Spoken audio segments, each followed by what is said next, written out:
Alright, so this is how we begin our section B of the 2025 Civic Education Internal Candidate paper.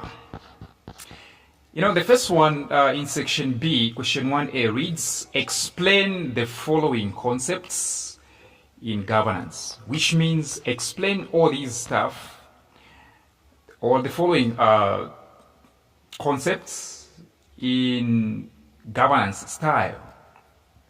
The first one is electoral code of conduct.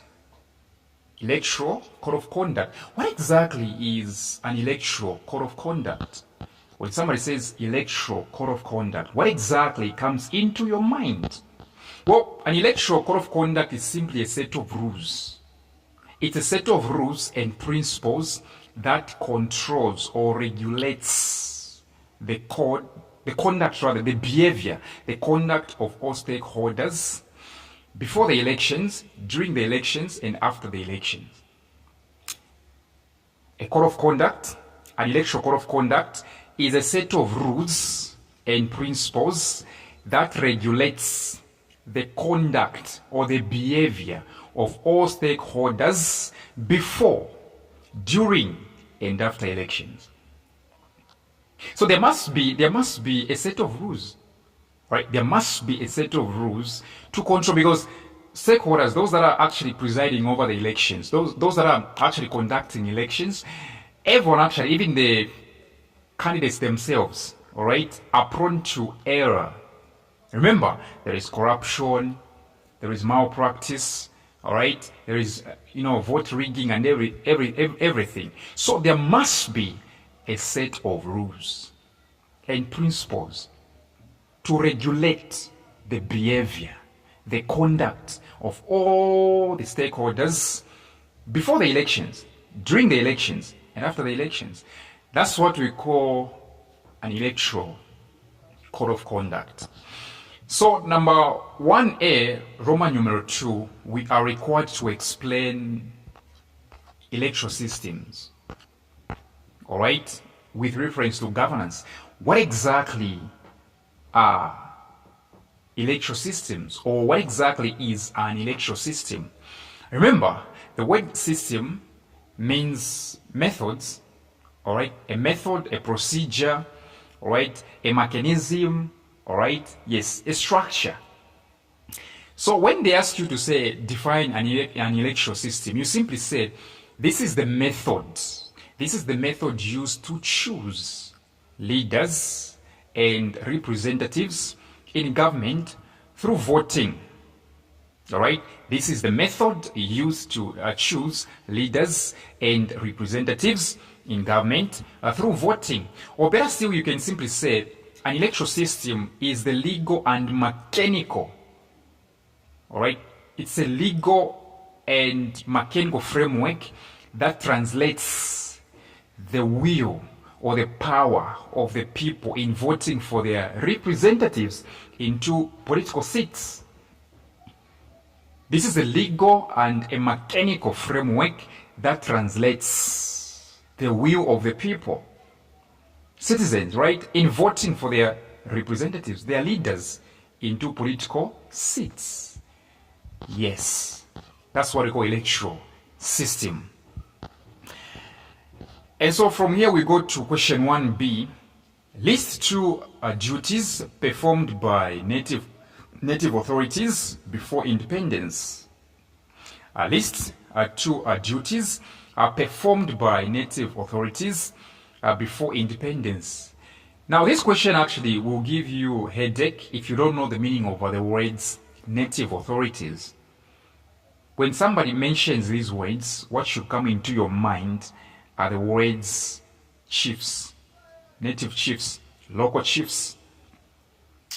All right, native authorities are simply chiefs. So in short, I'm trying to say this question is otherwise asking you to list two duties that were performed by chiefs before Zambia got her independence. Yes, so actually you know them, right? So the problem actually can come in if you don't know how to interpret questions, how to comprehend them. If you don't know the meaning of native chiefs, because you know what the chiefs were doing what were they doing? Number one, they were collecting taxes. So to collect taxes. Number two, to issue licenses. Yes, so they were collecting taxes, and examples of taxes included polling taxes and hut taxes. All right, they offer you a house, a hut, you have to be paying tax. When going for the polls, when you're going for the voting, you have to pay tax. Okay. Secondly, they used to issue licenses. All right. Yes, licenses like dog licenses. For you to own a dog, you have to have a license. Okay. For you to open up a shop, a store, you needed a license.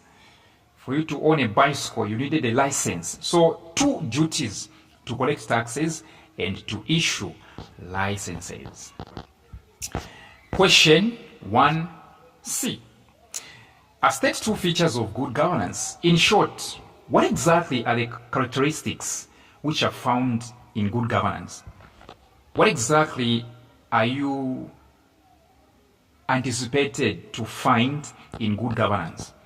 What exactly do you find in good governance? Well, in good governance, there is always what we call independence of judiciary. Judges are free to make decisions. The government should not interfere in the affairs of judges, the judiciary. Secondly, there is what we call respect for human rights. Respect for human rights. Third, we have what we call separation of powers.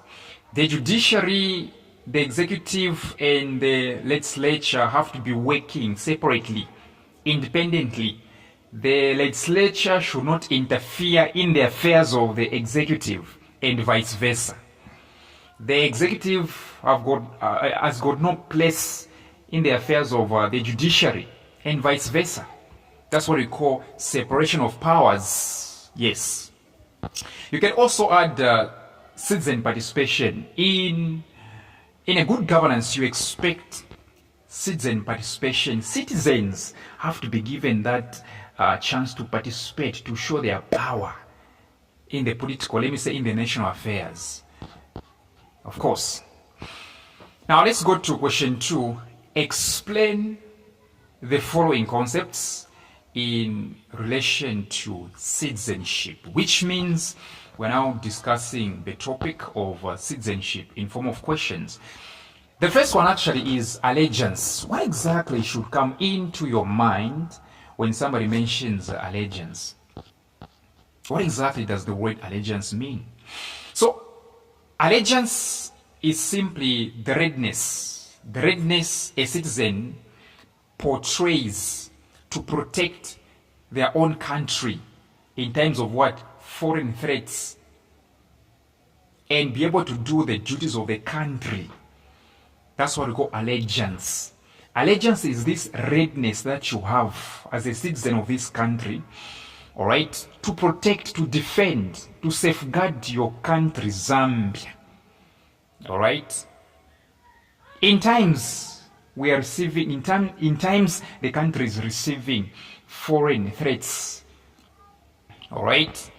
And the ability, or you being able to do the duties of this country. So this is the readiness of a citizen to protect their country in times of threats and be able to do the duties of the country. That's what we call allegiance.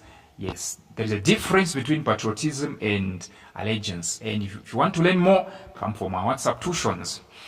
Question 2B reads special needs. So we're going to explain special needs, but with regards to citizenship. You know, special needs are simply unique, all right? Unique requirements of individuals who face physical, mental, intellectual, emotional, or social challenges that may limit their full participation in society. You simply say, these are the unique requirements of individuals who face physical, mental, intellectual, emotional, or social challenges that may limit their full participation in society. This one is simply talking about those that are physically challenged. physically disabled, mentally disabled. All right? Take, for instance, the aged, elderly people, right? They need some sort of a provisions in place. You being a youth and there is another human being who is an elderly person. Okay, for an elderly person, there must be some provisions, all right, set for them. There are certain provisions that you, being a youth, you being mentally stable, you're not mentally retarded, all right? There are certain provisions that we have to give to those that are mentally retarded. They are a special case. That's why we're talking about special needs. All right? Yes, so special needs are simply unique requirements of individuals who face physical, mental, intellectual, emotional, or social challenges that may limit, yes, they may limit their full participation in society. And so question 2C reads asylum seeker. An asylum seeker, I'll give you one example. Let's say we have a Congolese who finds their own country unbearable. All right? There is no freedom there. You can't express yourself. You get the point, right? Human rights are being violated, up and down. All right? There is no protection whatsoever. And this person comes to Zambia here and asks for protection, freedom, okay, freedom from his own country. That's what we call an asylum seeker. This person is not a refugee yet. This person is only running out from their own country because there is no freedom there. There is persecution up and down. So this person is not a refugee yet. Is simply a person who is looking for, some freedom, some protection. We call them asylum seeker. So if somebody asks you, who exactly is an asylum seeker? You say an asylum seeker is a person who has left their own country, okay, and is seeking protection, freedom from persecution, and serious human rights violations in another country. All right? Yes. This is a person who has left their own country and is seeking protection, freedom from persecution, and serious human rights violations in another country. So this person is simply looking for protection. And when it comes to question 2C, we are talking about moral rights. They require us to talk about moral rights. What exactly are moral rights? Are they the same as legal rights? No, they are not. Legal rights are these rights which you are granted by the state. You, being a human being, okay, the day that the state discovered that we have a new life, the day the land, the nature, all right, the day the nature discovered that there is a new life on the Zambian soil, you were automatically granted, you were automatically entitled to moral rights. Moral rights. All right? Mm-hmm. When it comes to legal rights, these are rights which are granted by the state. All right? When you are recorded as a Zambian citizen, the state, the law gives you the rights. All right? But we are talking about moral rights. Moral rights are these rights which you are accorded with just by the nature of you being human. These ones have got nothing to do with the state giving you those. You possess them the day you were born. All right? They are natural laws. They are natural rights. You got them. You obtained them because you were born, because you are a human being. So with moral rights, you enjoy them everywhere you go. Everywhere you go. Everywhere you go. Everywhere you go, moral rights. Legal rights, you can only enjoy them while you are in your country. But when it comes to moral rights, you enjoy them everywhere you go because they are your natural entitlements. Okay, so when somebody says define moral rights, you simply say these are ethical principles that define the status and treatment of individuals as members of a political community, regardless of whether these rights are explicitly codified in law. Or better still, you simply say these are the rights that individuals are entitled to, simply because they are human beings and members of a society.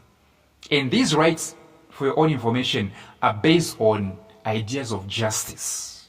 They are based on fairness, human dignity, and they have nothing to do with the law. They have nothing to do with the law. Now, let's do the last question in this video. Question 3. Briefly explain conditions necessary for the establishment of civil society organizations. You know, there are civil society organizations, those non-government organizations which speak on behalf of the masses, on behalf of the rights of people. Those organizations which are non-governmental, they are non-parastatal, they have got nothing to do with the government. Okay, their beliefs, their opinions, their views actually are in the best interest of the public. These ones have got nothing to do with defending the government whatsoever. They've got everything to do with what? Speaking on behalf of the people. So, what exactly are the conditions necessary for establishing such organizations? How do you promote establishments of civil society organizations? Number one, the government, or let me say the country, should have people. People must be proactive and willing to participate in national activities. That is the first thing. People must be proactive and willing to participate in national activities. Secondly, in a country, there must be respect for the rule of law by all citizens. That is the second condition. There must be respect for the rule of law by all citizens. Third, the government. The government must be tolerant. The government must be tolerant. The government must be allowing. The government must be tolerant towards divergent views, opposing views.